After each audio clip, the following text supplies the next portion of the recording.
Welcome to Maheshan IAS. Your rank is our responsibility. Bharat में तो बिल्कुल पेट्रोल नहीं है, एकदम सारी बाइक बंद पड़ी है। किसी आदमी को रत्ती भर भी पेट्रोल नहीं मिल रहा है। ऑस्ट्रेलिया में भी नहीं मिल रहा, खत्म हो गया है।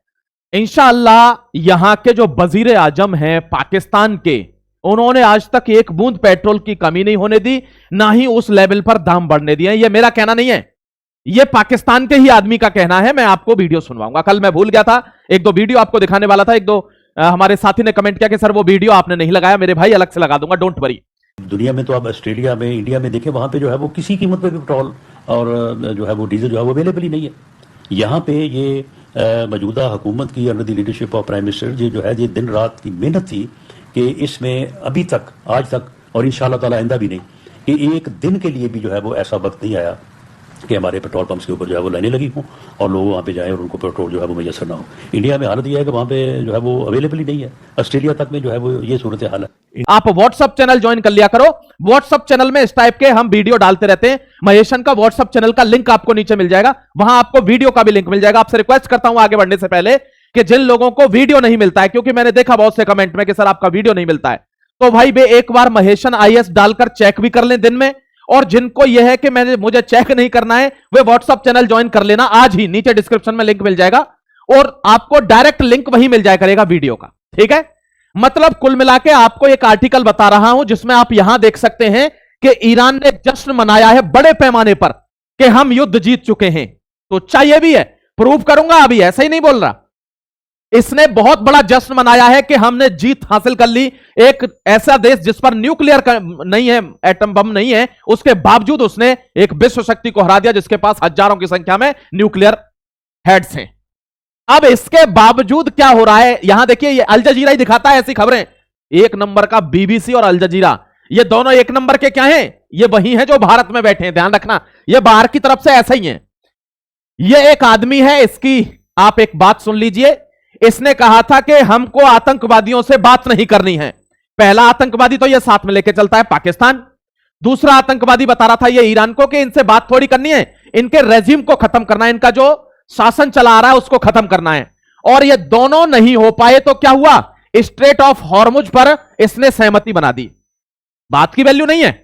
पहले कह रहा था कि हमको इसका रेजिम चेंज करना है, हमको ईरान के लोगों को बचाना है, और आज बात इसकी समझ गई है केवल स्टेट ऑफ हॉर्मुज तक, और वो भी ये खुलवा नहीं पा रहा है।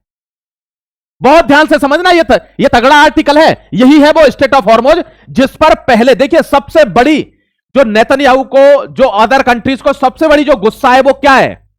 वो ये है कि इस युद्ध से पहले ईरान के पास एज सच ऐसा कोई अधिकार नहीं था कि स्टेट ऑफ हॉर्मुज उसके बाप का है।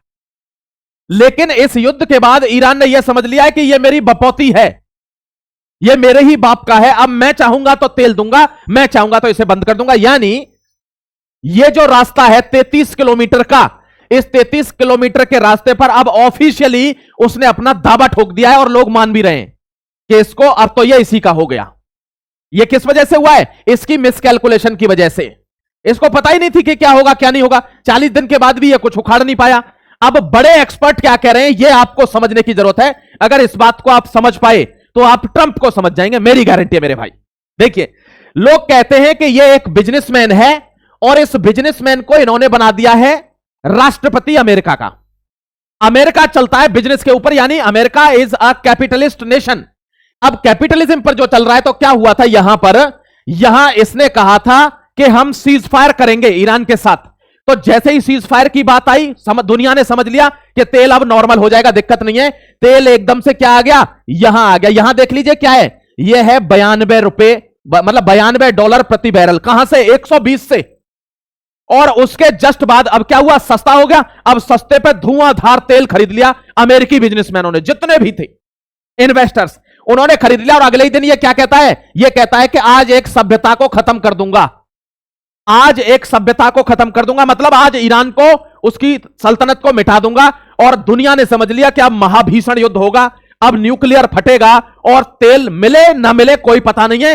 ले लो, 1 लीटर भी मिल रहा है तो। और तेल की कीमतें कहां पहुंच गई? दोबारा से $115 प्रति बैरल।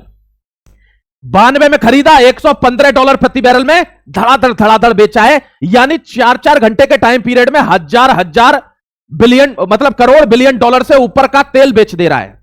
ये क्या है? ये प्योर बिजनेस है। मैंने पहले वीडियो में आपको दिखाया था कि कैसे 4 सेकंड में $8 करोड़ कैसे कमा लिया, वो $800 करोड़ कैसे कमा लिया अमेरिका ने एक झटके में। तो ये जितने भी स्टेटमेंट देता है ये बिजनेस से रिलेटेड है कि कब मार्केट उठाना है, कब गिराना है। ये एक्सपर्ट्स का कहना है, अमेरिकन और जितने भी फॉरेन एक्सपर्ट्स हैं। दूसरी बात, इसने ईरान को भी एक ऑफर दिया कि ऐसा करते हैं, आप स्टेट ऑफ हॉर्मुज खोल दो और उसके बाद जो टोल उस पर लोगे उसमें से हम दोनों आधा आधा प्रॉफिट लेते हैं, ऐसी तैसी कराए जनता। ये भी ट्रंप का, मतलब सारे प्लान इसके बिजनेस वाले हैं। और दोस्तों अब ईरान ने क्या कहा? नहीं, अब जब आदमी को अकेले खाने का मौका मिल रहा हो, क्या वो बांटेगा क्या? पैसा ऐसी चीज है, हर आदमी की नीयत खराब हो जाती है। वो सुना नहीं है, ना बाप बड़ा ना भैया, सबसे बड़ा रुपया। नीयत खराब हो जाती है पैसे पर। इसकी भी नीयत खराब हो गई। इसने कहा जब मैं अकेला पूरा खा सकता हूं तो तू कौन चौधरी बन रहा बीच में? यह प्रॉब्लम हो गई। और इस वजह से मेरे भाई, इस आदमी को यह लगा कि यह चल क्या रहा है, मैं चाय पी के आता हूं, और चाय ये सस्ती पीता नहीं है, ये आप भी जानते हो, ये पीता है ब्लैक कॉफी। और ब्लैक कॉफी पीने के चक्कर में इसने जाके लेबनान में हुतीस को ठोक दिया। यानी लगभग 150 से 200 लोगों को ऐसी तैसी करके फेंक दी, मतलब जान से मार दिया, 1000 से ऊपर घायल हो गए। वहां से खबर आई, यार तू अभी तूने बंद नहीं करा, इधर सीज फायर हो गया है। तो उसने कहा है cease fire state of Hormuz और ईरान के भी लिए हुआ है, लेबनान के लिए थोड़ी हुआ है। मैं तो लेबनान में मार रहा हूं। आप कहेंगे कि ये पागल है क्या, क्यों मार रहा है लेबनान में? अरे इसको क्या मतलब पड़ रहा है जब पूरा युद्ध बंद हो गया तो? देखिए, बाहर से बैठ के बोलना बड़ा आसान होता है, मैं आपको समझाता हूं। कहते हैं ना, वो एक शायरी आपने सुनी होगी कि लगी है आग जद में तो जलना तुमको भी होगा, यहां पर सिर्फ हमारा मकान थोड़ा ही है, समझ गए? तो यहां पर अब इसने कहा है कि आप अपने तरफ भी देखिए, मैं क्यों यह हमला कर रहा हूं, यह मैं आपको बता देता हूं। देखना जरा एक बार मेरे भाई, ये क्यों हमला कर रहा है। मुझे बड़ी खुशी है कि पाकिस्तान ने बड़ा सही फैसला किया है कि फौरी तौर पर, क्योंकि हमारे यूएई के भाइयों को मजबूरन है, बेचारे इसको जरूरतमंद हैं, उनकी जरूरत है, तो हमने कहा कि उनके जो कर्जा लिया था कई सालों से वापस कर रहे हैं। और वैसे भी हमने यूएई की हमेशा मदद की है, जिस दिन से वो मुल्क बना है, उस मुल्क को बनाने में पाकिस्तान का किरदार है। देखिए, सबसे पहले तो एक छोटी सी चीज दिखाना चाहता हूं हमले से पहले, जो आपको पसंद आएगी। ये देखना, ये कौन है? ये पिल्ला है, शहबाज चौधरी है। अब शहबाज शरीफ को ये जैसे ही इसने मीडिएशन कराया, ये चौधरी बन गया। ये भारत में हल्ला मच गया, अरे भारत तो पीछे रह गया, भारत की तो बेइज्जती हो गई। यही तो ट्रंप चाह रहा था कि भारत की बेइज्जती हो, चीन की बेइज्जती हो, कि इतने इतने बड़े देशों को छोड़कर एक आदमी जो कर्जे में डूबा है, अपना कर्जा नहीं चुका पा रहा है, अपने लोगों को खाना नहीं खिला पा रहा है, जिसकी 2 कौड़ी की इज्जत नहीं है, आतंकवादियों को पाल पनोस कर दूसरों के यहां हमला करवा के जिंदगी जी रहा है दल्ला, उस आदमी से मीडिएशन कराएगा कौन? अमेरिका जैसा महाशक्ति। इससे क्या होगा? इससे एशिया में इंडिया की और चाइना की वैल्यू कम होगी। मतलब सीधा सीधा यह है कि एक कुत्ते को अगर हमारे यहां से खोल ले जाओ तो वो समझते हैं इनका बहुत बड़ा सामान मैंने ले लिया, अब ये गरीब हो जाएंगे। अरे यार, इस आदमी को जैसे ही मीडिएशन कराया, मीडिएशन के बाद तुरंत लेबनान में हुतीस को, वो हिजबुल्लाह को ठोक दिया। किसने? नेतन्याहू ने। इसने कहा है मैं इस बात को बहुत कंडेम करता हूं। सॉरी, कंडेम नहीं बोला, इसने कॉन्डोम बोला है। मैं आपको दिखा देता हूं, क्योंकि कुछ लोगों को फिर यकीन नहीं होगा कि भाई सर ऐसा तो नहीं बोलेगा, शहबाज तो पढ़ा लिखा आदमी है। ठीक है भाई, ये लीजिए, मैं इसकी पढ़ा लिखागिरी भी आपको दिखा देता हूं। मेरे प्यारे भाई, टेंशन क्यों ले रहे हो? ये देखिए, दिख गया कि नहीं? ये इसने बोला है, देख लीजिए, मैं अपनी तरफ से नहीं बोल रहा हूं। कंडेम होता है CONDEMN, ये होती है स्पेलिंग, लेकिन स्पेलिंग तो वो बता पाएगा ना जो स्कूल गया हो। इनके यहां तो स्कूल ही नहीं है। क्यों? बम मिलता है, केवल बम चाहिए तो ले लेना। अब उसके बाद क्या हुआ? इसने कहा कि जब ये तो सीज फायर के बाद भी हमला हो गया, अमेरिका पे फोन किया, अमेरिका तुरंत क्या बोलता है कि तू लिख नहीं पाएगा, मैं एक मैसेज लिख के दे रहा हूं, उसको कॉपी पेस्ट मार दे। उन्होंने ये मैसेज लिख के दिया, इसको देखिए, ये मैसेज भी मैं आपको चौड़ा करके दिखा देता हूं, आपको सबूत दिखाता हूं मैं हर चीज का। ये देखिए, ये मैसेज इसने किया, diplomatic efforts for peaceful settlement ongoing war east of progressing steadily strongly powerfully and lead to substantive result in the near future. बहुत अच्छे रिजल्ट आएंगे, ये आएंगे वो आएंगे, लेकिन इस पर I earnestly request President Trump to extend. मैं हाथ जोड़कर विनती करता हूं प्रेसिडेंट ट्रंप से कि इसको 14 दिन से ज्यादा ले जाके धीरे धीरे बंद कर दो। ये किसने लिखा है? ये ट्रंप ने लिखा है। देखिए, draft Pakistan PM message on, ये ड्राफ्ट बनाकर इसको भेजा था, इसने कॉपी करके पेस्ट कर दिया। इस गधे के बच्चे में इतनी बुद्धि भी नहीं थी कि इसको हटा दे कि ये किसी और ने लिख के दिया है और इसको छापना है। ये इसकी शिक्षा का स्तर दिखा रहा हूं मैं आपको, और ये मीडिएशन करा रहा है, ये भी आप समझ के चलिए। अब मैं आपको दिखाता हूं कि नेतन्याहू कॉफी तो हल्की पीता नहीं है, दिक्कत उसकी ये है इसलिए उसने क्या किया, उसने किया है मेरे प्यारे भाई, हट जा भाई, ये देखिए उसने क्या किया था, Israeli military said it had hit 100 targets in just 10 minute, 10 minute के अंदर 100 टारगेट हिट किए, कहां, हिजबुल्लाह में, और 150 से ज्यादा, 200 से ज्यादा, यहां तो 250 लिखा हुआ है, 250 people killed and injuring over 1000 से ज्यादा इंजरी कर दिया, ऐसी कॉफी पीता है ये। अब हलचल मच गई तुरंत इस वारदात के बाद, उन्होंने कहा हम हारमोज बंद कर रहे हैं, बहुत हो गया, ये देखिए हम हारमोज को क्लोज कर रहे हैं, नहीं चलेगा, वायलेशन हो गया। जब वायलेशन हो गया उसने कहा लेबनान से थोड़ी था, सीज फायर तो आपसे था, पता है क्यों, अब देखिए अब कहानी समझाऊंगा। जैसे भारत का जम्मू कश्मीर है, जम्मू कश्मीर में आपको पता है पाकिस्तान ऊपर से हमले करता है, हम परेशान रहते हैं, ऐसे ही ये इजराइल है, इस इजराइल को तो दोनों तरफ से परेशान किया जाता है, इधर से हिजबुल्लाह, हिजबुल्लाह किसका है, हिजबुल्लाह है ईरान का, आतंकवादी हैं ईरान के, और यहां नीचे गाजा, ये भी आतंकवादी हैं, किसके, ईरान के, पैलेस्तीन के, समझ गए, ये गाजा हमास यहां पर है और यहां है हिजबुल्लाह, ये दोनों तरफ से मारते हैं इजराइल को। बताइए आदमी सेल्फ डिफेंस में काम करेगा कि नहीं करेगा, वरना वो तो यहूदियों को मिटाना चाहते हैं, ये समझ के चलिए। अगर हमको जम्मू कश्मीर में नीचे से खालिस्तानी मारे पंजाब से और ऊपर से पाकिस्तान हरकत करे, क्या भारत चुपचाप बैठा रहे कि मत मारिए, तो भाई संप्रभु देश जो सॉवरेन है वो एक्शन लेंगे, इन्होंने भी एक्शन लिया, बात खत्म। ये हिजबुल्लाह को उड़ा रहा है, वो कह रहा है तेरी मिर्च क्यों लग रही है जब मैं हिजबुल्लाह को मार रहा हूं, तो वो कह रहा है नहीं वो हमसे, हमारे उनसे रिश्ते हैं, वो हमारे वो आतंकवादी है, तो तू सीधे बोलना आतंकवादी है, समझ गए। यहां ये आपको ध्यान रखना। देखिए एक चीज आपको बता देता हूं कि क्या होने वाला है। देखिए प्रॉब्लम क्या है, नेतन्याहू इस युद्ध को बंद नहीं करेगा, क्यों, क्योंकि सीज फायर बहुत कम समय के लिए हुआ है, ट्रंप को लोग हल्के में ले रहे हैं, ट्रंप इतनी जल्दी रुकने वाला नहीं है, पैदल है वो, क्योंकि उसने कहा था रेजिम चेंज करूंगा, ना तो रेजिम चेंज हुई, उसने कहा था कि जो पॉलिटिकल प्रेशर बनाऊंगा किसके ऊपर, ईरान के ऊपर, स्टेट ऑफ हॉर्मुज खुलवा दूंगा, ना स्टेट ऑफ हॉर्मुज खुला, उसने कहा ईरान के लोगों को नया शासक दूंगा, ना नया शासक दिया, उसने कही थी मैं ये युद्ध 4 दिन में जीत जाऊंगा, ना 4 दिन में जीता, मतलब हर तरीके से उसकी जिंदगी में एक भी लक्ष्य पूरा नहीं हो पाया, प्रॉब्लम है ये, समझ गए मेरे भाई, ये आपको ध्यान रखना है। अब मैं एक चीज और दिखा देता हूं आपको, ये देखिए जैसे ही स्टेट ऑफ हॉर्मुज क्लोज हुआ है, भारत का क्या स्टेटमेंट है, India urges citizens in Iran to exit immediately, warns against border movement without embassy consultation, बिना एम्बेसी कंसल्ट किए, बिना एम्बेसी को पूछे भारत की को तुरंत ईरान से बाहर आ जाओ। अब यह बात, एक तरफ तो सीज फायर हो रहा है, सीज फायर हो रहा है तो लोग सुरक्षित हो गए, लेकिन भारत जानता है यह कैसा सीज फायर है, तुरंत बोला है कि फिर बता रहा हूं, फिर रोना मत बाद में कि भारत की सरकार ने मेरे खामे नहीं, चाचू के यहां बैठा था मारा गया, सरकार ने बचाया नहीं, बचेगा ही नहीं, जब चाचू खुद नहीं बच रहा तुझे क्या बचाएगा, इसीलिए इधर आजा, चचे जान के चक्कर में रहेगा तो ऊंचे जान हो जाएगा।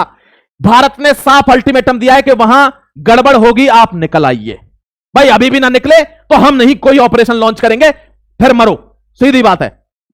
जब सुनते नहीं है 10-10 बार बोला जा रहा है, क्यों, क्योंकि भाई साहब इसका जो निशाना है वो आज भी क्या है, ये आदमी, यानी भारतवर्ष ही इसका निशाना है।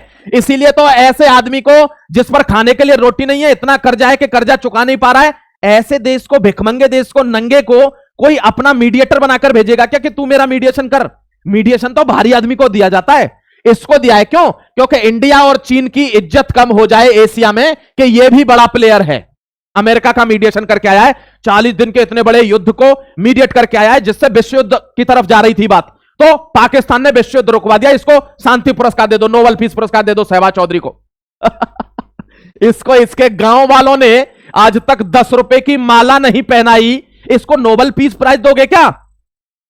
प्रॉब्लम क्या है, ये इसने क्यों किया है, क्योंकि सीआईए के एजेंट भारत में बैठे, और जैसे ही ये सिगुफा फैलेगा कि पाकिस्तान ने मीडिएशन करवा दिया, भारत की बहुत बड़ी पराजय है, जियोपॉलिटिकल हानि है, डिप्लोमेटिक पराजय है, ऐसे करके यहां पर इंसर्जेंसी फैलेगी भारत में। विपक्ष पार्टी क्या बोलेगी, ट्रंप ने पाकिस्तान को इतनी बड़ी जिम्मेदारी कैसे सौंप दी, क्या कर रहा था भारत, भारत तो कहता है अमेरिका मेरा मित्र है, भारत के प्रधानमंत्री के मित्र थे डोनाल्ड ट्रंप, इसलिए उन्हें भारत का श्रेय देना चाहिए था, पाकिस्तान जीत गया। ये भारत में बैठे हुए पाकिस्तानी हैं, इनका सामना किसको करना है पता है, ये बातें क्यों फैलेंगी भारत में, क्योंकि सनातनी कमजोर हो जाता है, सनातनी कमजोर हो जाता है, वो आवाज नहीं उठा पाता, और भारत में ही बैठे भारत के खिलाफ लोग इस तरीके के प्रोपेगेंडा को हवा देते हैं। जैसे आपने देखा होगा जब जब कोई हमला होता है, चाहे वो 26/11 का हमला हो, ताज होटल का हमला हो, वो पहलगांव का हमला हो, वो पुलवामा का हमला हो, दोस्तों तब तब पाकिस्तान में कॉन्फिडेंस आता है और उसके 10 दिन पहले वो बयानबाजी करने लगते हैं। क्या कहते हैं कि भारत अपना, जैसे उमर अभी यहां पर फटा था ताज लाल किले के सामने, रेड फोर्ट के सामने, और क्या सिगुफा फैलाया गया था कि यह आक्रमण तो भारत ने अपने आप ही करवाया, यह विस्फोट तो पाकिस्तान पर हमला करने के लिए करवाया, क्योंकि भारत ने कहा है कि पाकिस्तान की तरफ से कोई भी हमला will be considered as an act of war, युद्ध होगा, तो इसलिए अपने यहां हमला करवा लिया क्योंकि हमारे ऊपर युद्ध करेंगे। भारत की सरकार क्यों रुकी हुई है जानते हो? कि ऐसा लांछन लगाने में पाकिस्तानी बहुत आगे हैं और उनसे 10 गुना आगे हैं भारत में बैठे हुए पाकिस्तानी। इसलिए सरकार वो मोमेंट ढूंढ रही है कि जहां कोई बहाना ना चले, जहां कोई देश में से आवाज ना उठे कि ये तो इन्होंने अपने आप करवाया है, छाती पर पैर रखकर चीर देंगे, वो वाला मूवमेंट ढूंढ रही है भारत सरकार।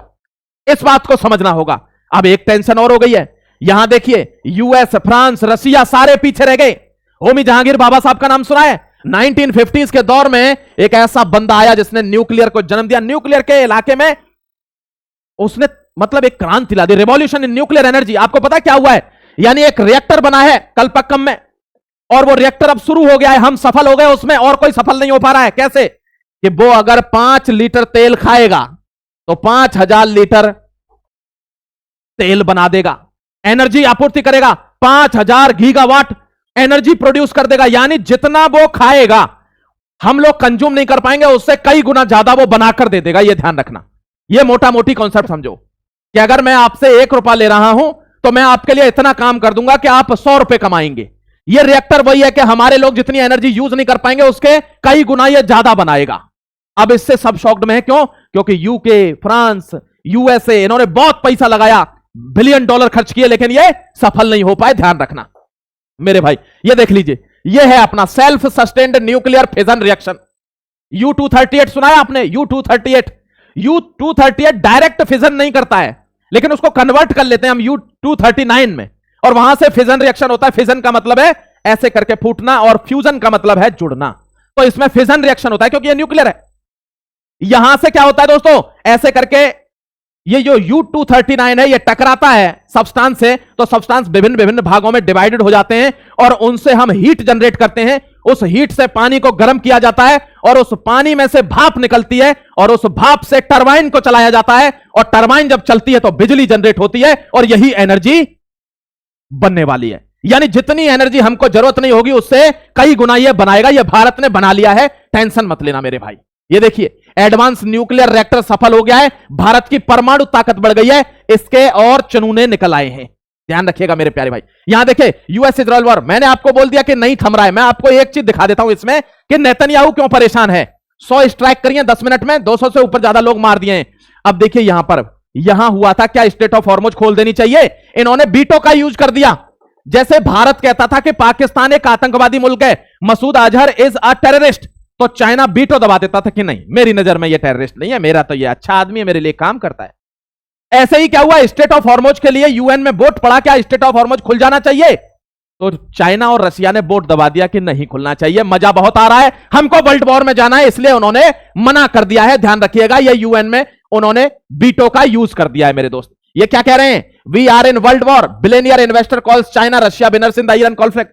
उन्होंने कहा है हम विश्व युद्ध में चल रहे हैं, कोई मायने न माने, हम विश्व युद्ध में हैं, और इसमें चाइना और रशिया युद्ध को जीत रहे हैं ईरान के साथ, ये बिलियनियर्स बोल रहे हैं वहां के। नेतन्याहू को क्या टेंशन है, defeat from jaws victory by a US Iran war, no winners hurting Netanyahu the most.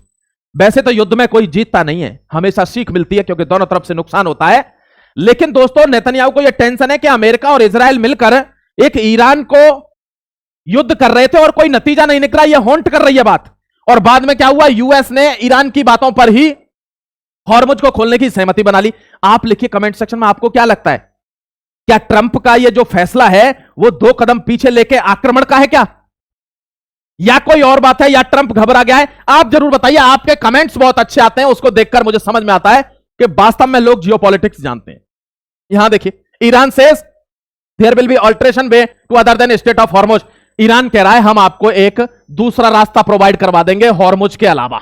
लेकिन एक चीज आपको बता देता हूं, हॉर्मुज पर अब परमानेंट टोल लगेगा जो पहले नहीं लगता था, और इसका सीधा सीधा क्रेडिट किसको जाएगा, ईरान को। यानी पहले 150 मिलियन, 150 दूनी 300 मिलियन, अब वहां 2 गुना पैसा ईरान कमा लेगा। इतना उसने ऑफिशियली वहां पर रजिस्ट्री कर लिया। अब ये समझिए, पहले नहीं था ऐसा। तो डबल तरीके से वो डबल पैसा कमा लेगा सिर्फ टोल से, जहाजों से।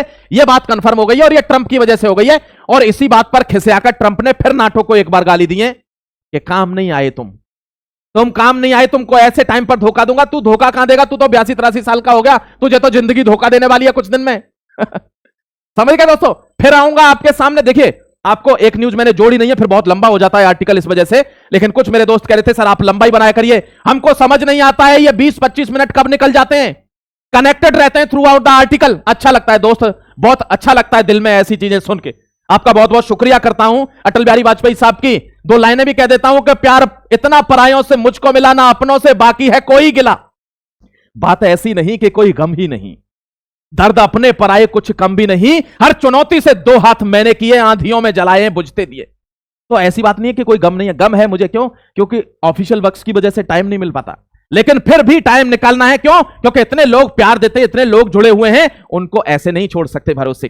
ठीक है मेरे भाई, फिर आऊंगा नई अपडेट के साथ, नई न्यूज के साथ। क्योंकि एक आर्टिकल लगाना भूल गया हूं, भारत में कम से कम 6 से 7 जगह पर आतंकवादी पकड़े गए हैं। और यह तभी होता है जब कोई बड़ा हमला प्लान हो रहा होता है, क्योंकि स्लीपर सेल एक्टिव हो जाते हैं, उनके सारे ट्रांसमीटर्स और फोन कॉल्स एक्टिव हो जाते हैं, और फिर भारत की इंटेलिजेंस घूमती है और उनको जगह जगह से पकड़ा जाता है। लेकिन उनमें से कोई एक आधा हरामखोर उमर नबी जैसा निकल जाता है जो लाल किले पर विस्फोट कर देता है। इसका मतलब क्या है? पाकिस्तान में भूखमरी है, वहां की जनता पर पैसा नहीं है, रोटी नहीं है।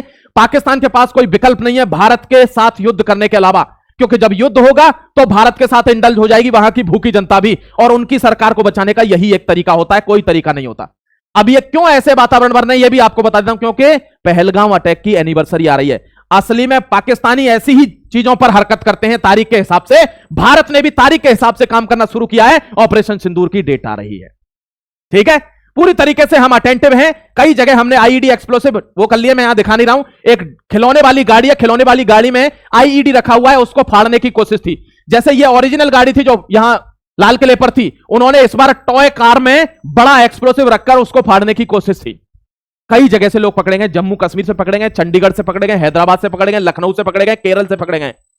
जगह जगह से लोग पकड़े जा रहे हैं और 4 लोग दिल्ली से भी पकड़े गए, आपको पता है। मैं नेक्स्ट ये खबर लेके आऊंगा। तब तक अपना ख्याल रखिए, खुश रहिए, जुड़े रहिए। महेशन को सब्सक्राइब करके फिर मिलता हूं। व्हाट्सएप चैनल से जरूर जुड़ जाना। जय Hind, Vande Mataram, God bless you.